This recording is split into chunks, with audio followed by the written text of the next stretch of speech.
தமிழ்நாட்டில் 69 விழுக்காடு இடஒதுக்கீட்டை பாதுகாக்க வேண்டும் என நோக்கத்தில் தமிழக அரசு உடனடியாக சமூக நீதி கணக்கெடுப்பு என்கின்ற சாதிவாரி கணக்கெடுப்பை உடனடியாக நடத்த வேண்டும் என்று பாட்டாளி மக்கள் கட்சி சார்பிலே அனைத்து கட்சி கூட்டம், அனைத்து சமூக தலைவர்கள் கூட்டம் நடைபெற்றது.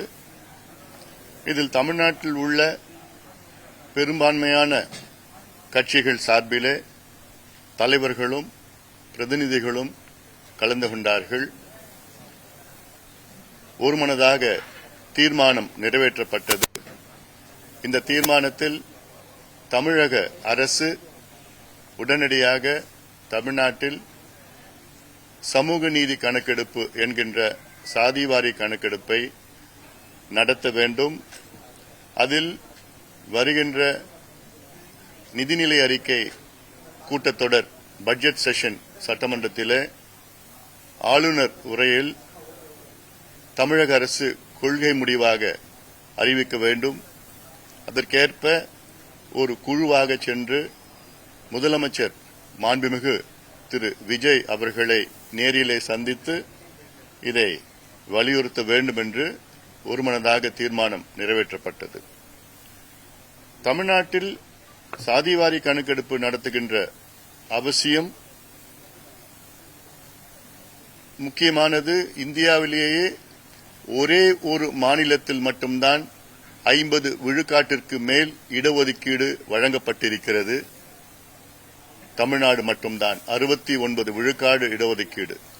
மற்ற மாநிலங்கள் எல்லாம் 50 விழுக்காடுக்கு கீழ்தான் இடஒதுக்கீடு அங்கே இருக்கிறது. காரணம், உச்சநீதிமன்றம் 1963 Balaji versus state of Mysore என்ற அந்த காலத்தில் ஒரு தீர்ப்பை வழங்கினார்கள். அதன் பிறகு அதை இந்திரா சாணி வழக்கிலே 92 அதை உறுதி செய்து 50 விழுக்காடுக்கு மேல் போகக்கூடாது என்று. ஆனால் அதன் பிறகு அதிமுக ஆட்சி காலத்திலே 94 முதலமைச்சர் ஜெயலலிதா அம்மையார் அவர்கள் மத்திய அரசை வலியுறுத்தி இந்திய அரசியல் சாசன சட்ட திருத்தம் கான்ஸ்டிடியூஷனல் அமெண்ட்மெண்ட் அதை கொண்டு வந்து தமிழ்நாட்டில் உள்ள 69 விழுக்காடு இடஒதுக்கீட்டை அரசியல் சாசனத்தில் 9வது அட்டவணையிலே பாதுகாப்பாக அதை சட்ட திருத்தம் மூலமாக அதை செய்தார்கள்.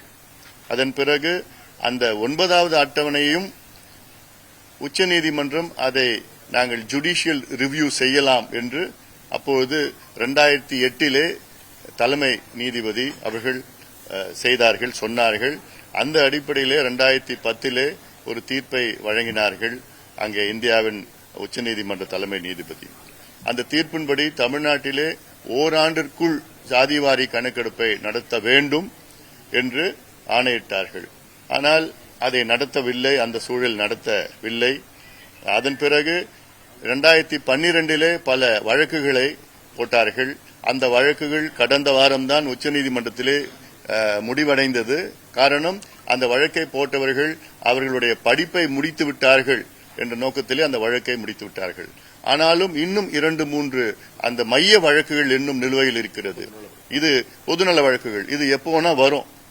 அது வந்ததுன்னா நீதிபதிகள் கேட்கின்ற கேள்விக்கு தமிழ்நாடு அரசு பதில் சொல்ல முடியாது. காரணம், இந்த கணக்கு இல்லாமல் அவர்கள் நியாயப்படுத்த முடியாது. ஆக அது அவசியமானது. அது மட்டுமல்ல, இந்தியாவிலே கர்நாடகம், பீகார், தெலுங்கானா இந்த 3 மாநிலங்கள் கணக்கெடுப்பு நடத்தி முடித்து விட்டார்கள். அதேபோன்று ஆந்திரா, ஒரிசா, ஜார்க்கண்ட் மாநிலங்கள் கணக்கெடுப்பு நடத்தி கொண்டிருக்கின்றார்கள். சமூக நீதியின் பிறப்பிடம் தமிழ்நாடு. தமிழ்நாட்டில் தான் முதல் எடுத்திருக்கணும், ஆனாலும் எடுக்கல. அதே நேரத்தில் இப்போ எடுக்கின்ற ஒரு சூழல் வந்திருக்கிறது. எல்லா கட்சிகளும் இதில் கலந்து கொண்டார்கள். கலந்து கொள்ளாத இப்ப இன்னும் சொல்ல போனா இப்போ ஆளும் கட்சி சார்ந்தவர்கள் இங்கே இந்த கூட்டத்திலே கலந்து கொண்டார்கள். அதே போன்று அனைத்து இந்திய அண்ணா திராவிட முன்னேற்ற கழகத்தின் சார்பிலே முன்னாள் அமைச்சர்கள் வரையிருந்தார்கள். அதே போன்று எதிர்கட்சியாக இருக்கின்ற திராவிட முன்னேற்ற கழகத்தின் தலைவர் முன்னாள் முதலமைச்சர் திரு ஸ்டாலின் அவர்கள் காலையிலே இந்த கூட்டம் தொடர்வதற்கு முன்பாக என்னை தொலைபேசியில் அழைத்து நீங்கள் இந்த கூட்டத்திற்கு எங்களால் வர முடியவில்லை, ஆனாலும் நாங்கள் இந்த தீர்மானத்தை நாங்கள் ஆதரிக்கின்றோம், இந்த கூட்டத்தில் கருத்துக்களை நாங்கள் ஆதரிக்கின்றோம். இதற்கு என்னை தொலைபேசியில் தொடர்பு கொண்டு இதற்கு ஆதரவு அளித்திருக்கின்றார்கள். அதேபோன்று விடுதலை சிறுத்தைகள் கட்சி சார்பிலே முன்னாள் சட்டமன்ற உறுப்பினர் பாலாஜி அவர்கள் என்னை தொலைபேசியில் தொடர்பு கொண்டு இந்த கூட்டத்திற்கு தொடர்பு முன்னாக இந்த எங்கள் கட்சி இந்த கூட்டத்திற்கு ஆதரவு அளிக்கிறது, இதை நாங்கள் நேரடியாக வந்து நாங்கள் சொல்றோம், அது பிறகு நாங்கள் சொல்றோம் என்று சொல்லியிருக்கின்றார்கள். அந்த வகையில் அனைத்து கட்சிகளும் இந்திய கம்யூனிஸ்ட் கட்சி எங்களுக்கு ஒரு கடிதம் அனுப்பியிருக்கின்றார்கள். அதிலே எங்களுடைய நிலைப்பாட்டும் கணக்கெடுப்பு நடத்த வேண்டும் என்று எங்களுடைய நிலைப்பாடு, அது இல்லாமல் தனியார் துறையிலே இடஒதுக்கீடு எல்லாம் வழங்க வேண்டும் என்றெல்லாம் அவங்களுடைய இதெல்லாம் சொன்னாங்க, கொள்கைகள்லாம் சொன்னாங்க.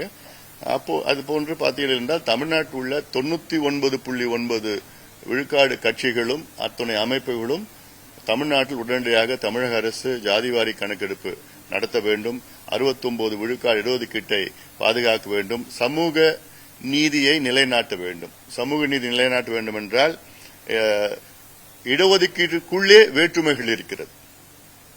இப்போ ஒரு உதாரணம், தமிழ்நாட்டிலே பட்டியலின மக்கள் 3 பெரிய பிரிவுகள் இருக்கின்றார்கள். அதில் உட்பிரிவுகள் 76 உட்பிரிவுகள் இருக்கிறது. இந்த 76 உட்பிரிவுகளில் கிட்டத்தட்ட இந்த 18 விழுக்காடு இடஒதுக்கீடு, அதில் கிட்டத்தட்ட ஒரு 10 உட்பிரிவுகள் தான் எல்லாமே எடுத்துட்டு போறாங்க, அதிக அளவில் அந்த இடங்களை எடுத்துட்டு போறாங்க. அது யாரு அதிக அளவில் எடுக்கிறாங்க, யாருக்கு கிடைக்கல அது தெரியுதுன்னா கணக்கெடுப்பு நடத்தணும். இது இப்போ ஒரு உதாரணம் நான் சொல்றேன். மத்தியில மோடி அவர்கள் ரோஹிணி ஆணையத்தை 2017 அமைத்தார். அந்த ரோஹிணி ஆணையம் எதுக்குன்னா மத்தியில கிடைக்கின்ற இந்த இதர பிற்படுத்தப்பட்ட மக்கள், அதாவது ஓபிசி, அதர் பேக்வர்ட் கிளாஸஸ்க்கு 27 விழுக்காடு இடஒதுக்கீடு இருக்கு, 27% ரிசர்வேஷன். அந்த 27% ரிசர்வேஷன் எத்தனை பேர் கிடைக்குது, எத்தனை பேர் கிடைக்கல? ஏன்னா ஓபிசியில மொத்தம் சமூகங்கள் பாத்தீங்கன்னா 2633. அந்த 2633ல அங்க ரோஹிணி கமிஷனுடைய ஃபைண்டிங்ஸ் என்னன்னா 1977 சமூகங்கள் பாத்தீங்கன்னா அந்த 27% ரிசர்வேஷன்ல வெறும் 2.5% தான் அவங்களுக்கு கிடைக்குது, இடங்கள் கிடைக்குது.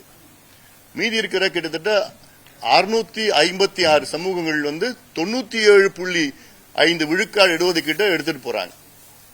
இது மிகப்பெரிய ஒரு அநீதி. அதுல இன்னும் சொல்ல போனா வெறும் 10 சமூகங்கள் 25% இடஒதுக்கீட்டை எடுத்துட்டு போறாங்க அந்த 27%. அப்போ இதெல்லாம் இது போன்ற வேற்றுமைகள்லாம் அகற்ற வேண்டும் என்றால் தமிழ்நாட்டில் எடுக்கணும். மத்திய அரசு எடுக்கின்ற கணக்கெடுப்பு ஒரு மேக்ரோ லெவல், மத்திய அரசு அறிவிச்சிருக்கிறாங்க, அது மேக்ரோ லெவல்னா தலை என்ற கணக்கு அது.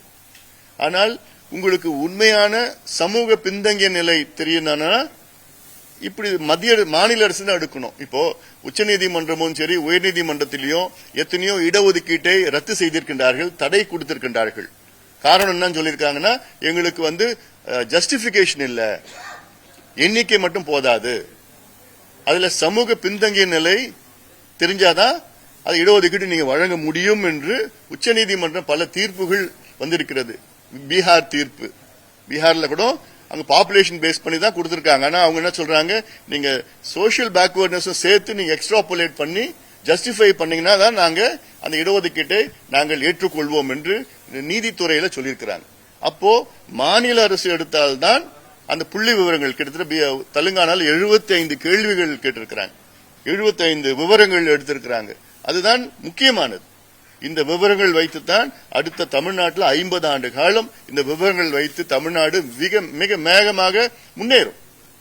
தமிழ்நாடு முன்னேறும்னா ஏதோ பெரிய பெரிய மால், ஹைவேஸ், ஏர்போர்ட், போர்ட் கட்டினா பத்தாது, ஐடி பார்க் கட்டினா பத்தாது. அதுல சுத்தி இருக்கிற மக்கள் முன்னேறணும். கல்வி, சுகாதாரம், சமூக நிலை, வேலை வாய்ப்பு இதெல்லாம் முன்னேறணும். அதுதான் உண்மையான முன்னேற்றம். அதற்கு இந்த மக்கள் என்ன நிலையில் இருக்கிறாங்கன்னு தெரிஞ்சுக்கணும். முதலமைச்சர் முதலமைச்சர் பதவியேற்ற பிறகு என்னை வீட்டில் நேரில் சந்திக்கிற நேரத்தில் இதெல்லாம் நான் விலக்கி சொன்னேன். நீங்க முதலமைச்சர் ஆயிட்டீங்க, வாழ்த்துக்கள். முதலமைச்சருடைய முதல் கடமை என்னன்னா தமிழ்நாட்டில் வாழ்கின்ற 8 கோடி மக்களுடைய நிலை நீங்கள் முதல் தெரிந்து கொள்ள வேண்டும். அதற்கு கணக்கெடுப்பு நடத்தணும். கணக்கெடுப்பு நடத்தினா அப்போ நீங்க இடஒதுக்கீடு மட்டும் இல்ல, சமூக திட்டங்கள், சமூக நல திட்டங்கள், யார் படிக்கலையோ அவங்களுக்கு அரசு கடன் கொடுத்து படிக்க வைக்கலாம், யாருக்கு வேலை இல்லையோ அரசு கடன் கொடுத்து வேலையை உருவாக்கலாம். அதுக்காக தான் இந்த கணக்கெடுப்பு நடத்தணும்னு நான் சொல்லி அதை ஏற்றுக்கொண்டார். அன்னைக்கே ஏற்றுக்கொண்டார். அப்போ முதலமைச்சர் அன்னைக்கு சொன்னதெல்லாம் எங்க தேர்தல் அறிக்கையில நாங்கள் முதல் வாக்குறுதி கொடுத்தது, தமிழ்நாட்டில் உள்ள அனைத்து சமூகங்களுக்கும் பிரதிநிதித்துவம் வேண்டும், சமூக நீதி அடிப்படையில் பிரதிநிதித்துவம் வேணும், அதற்கு சாதிவாரி கணக்கெடுப்பு நடத்துவோம் என்று அவங்களுடைய முதல் வாக்குறுதியை ஞாபகப்படுத்தினாரு. அதான் இந்த தீர்மானத்தை நாங்கள் கொடுத்திருக்கிறோம். உறுதியாக முதலமைச்சர் அவர்கள் இதை விரைவில் அறிவிப்பார் என்ற நம்பிக்கை இருக்கிறது. அதற்கு முன்பாக ஒரு குழுவாக நாங்கள் சென்று முதலமைச்சரை சந்தித்து இல்லை நேரிலே நாங்கள் வலியுறுத்த நாங்கள் திட்டமிட்டிருக்கிறோம். கடந்த 5 ஆண்டுகள் திமுக ஆளுங்கட்சியா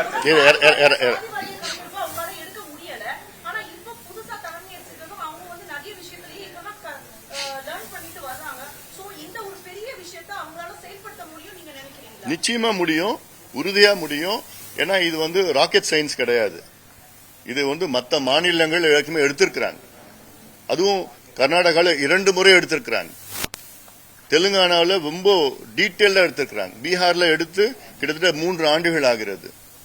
அந்த எடுக்கிறதுக்கு தடை எதுவுமே கிடையாது. அதுல கர்நாடகா உயர்நீதிமன்றம் ஒரு 6 மாதத்திற்கு முன்பு தீர்ப்பாவை வழங்கியிருக்கின்றார்கள். இதை மத்திய அரசு மட்டுமல்ல, கணக்கெடுப்பு மாநில அரசு எடுக்கலாம், under the Indian statistical act 2008 சொல்லியிருக்கிறாங்க. அதனால லீகலா எந்த பிரச்சனை இருக்க போறது கிடையாது. அது இல்லாம மற்ற மாநிலங்கள் இருக்கிற அந்த விவரங்கள் கணக்கெடுப்புலாம் நடத்தினா நிச்சயமா ஈஸியா எடுத்துட்டு போலாம். நிதியும் இருக்கு தமிழ்நாட்டில், அதிகாரிகளும் இருக்கிறாங்க. கிட்டத்தட்ட 2 லட்சம் அரசு ஊழியர்கள் அவங்க கணக்கெடுப்பு அவங்கள 2 மாசம் எடுத்தா போதும். நிதியும் இருக்கு, மனசும் இருக்கு, தேர்தல் அறிக்கையிலும் கொடுத்திருக்கிறாங்க. அல்ல தடையும் இப்ப பார்த்தா எல்லா கட்சியும் வந்துடுச்சு. 99.9% கட்சிகள் இந்த கூட்டத்துக்கு வந்திருக்கு. வராத கட்சிகள் ஆதரவு கொடுத்திருக்கிறாங்க. எல்லா அமைப்புகளும் இதுல வேணும்னு சொல்லிட்டு இருக்காங்க. அதனால இது அவசியமா இது முதலமைச்சர் நடத்துவார் என்று எங்களுக்கு நம்பிக்கை இருக்கு. டைம் ஃப்ரேம்லாம் எதுவும் கிடையாது இல்ல. ஏன்னா இப்போ கூட்டத்தொடர் 18ஆம் தேதி ஜூன் 18 தொடங்க போகுதுன்னு சொல்றாங்க. ஆளுநர் உரை இல்ல, அதுல ஒரு அறிவிப்பா வந்துச்சுன்னா, இப்ப இருக்கிற தமிழக அரசினுடைய கொள்கை முடிவு அறிவிப்பு வந்துச்சுன்னா இன்னும் கொஞ்சம் அது வந்திருக்காங்க. அது அவங்க ஆளுங்கட்சியை சார்ந்தவர்களும் இங்க நல்ல சூழல் இருக்கு. அதுல நீங்களும் கொஞ்சம் உதவி பண்ணுங்க. கடந்த 5 ஆண்டுகள் தமிழ்நாட்டில் திமுக ஆட்சி இருந்தது. அந்த 5 ஆண்டுகள்ல நீங்க பல போராட்டங்கள் பண்ணிருக்கீங்க. இதே மாதிரி அனைத்து கட்சி போராட்டம்லாம் கூட கூட்டி பண்ணிருக்கீங்க. அப்ப திமுக அரசு செய்யணும்னு நீங்க பல முறை வலியுறுத்தினீங்க. ஆனா அப்ப செய்யல. ஆனா இப்ப ஆதரவு கடிதம் கொடுக்குறாங்க. இது என்ன மாற்றமா? இதை வரவேற்கின்றோம். இந்த மாற்றத்தை நாங்கள் வரவேற்கின்றோம். இல்ல, ஆட்சியில இருக்கிறப்ப அதை செயல்படுத்த முடியாத ஒரு சூழலா? அப்ப அப்படி இருக்கிறப்ப தாவேக்கா புதுசா வந்திருக்காங்க, அவங்களுக்கு இன்னும் சவால்கள் இருக்கிறதா அவங்க நினைக்க மாட்டாங்களா? இல்ல, அதான் சொல்றேன், கட்சியா ஆதரவு கொடுத்தாலும் அரசாங்கமா இல்ல, புரியல, மறுபடியும் சொல்லுங்க. தமிழ்நாடு அரசு முன்னாடி ஆட்சியில இருந்த திமுக இதை செயல்படுத்தல. அவங்க உங்களுக்கு இப்ப தொலைபேசி வாயிலா ஆதரவு கொடுத்திருக்காங்க. அப்ப இருந்தப்ப ஏதாவது சவால் இருந்திருக்குமா? அதை இப்ப தாவேக்கா சமாளிக்குமான்னு நினைக்கிறேன். இல்ல, அது வேற சூழல் இருந்தது. அப்போ நான் அதுக்குள்ள இன்னைக்கு நான் போக விரும்பல. ஏன்னா தேவையும் இல்லை, நான் விரும்பல. நான் எங்களுக்கு ஆதரவு கொடுத்தது அதுவே நாங்க வரவேற்கிறோம். இப்ப இருக்கின்ற முதலமைச்சர் அவர்கள் இதை நிச்சயமாக செய்வார் எங்களுக்கு நம்பிக்கை இருக்கு. ஏன்னா அவங்கள தேர்தல் அறிக்கையிலும் சொல்லியிருக்கிறாங்க. அவங்கள சார்ந்த ஒரு பிரதிநிதி இந்த கூட்டத்தில் கலந்துருக்கிறாங்க. ரொம்ப பாசிட்டிவா போயிட்டு இருக்குது. அதுல நீங்க மட்டும் தயவு செய்து கொஞ்சம் ஆதரவு கொடுங்க. தீர்மானத்தில் முதலமைச்சரை சந்திக்க போறதா சொல்லிருக்கீங்க சார். இப்ப ஆளுநர் உரைக்கு முன்னாடியே போய் சந்திக்கிற திட்டம் முன்னாடி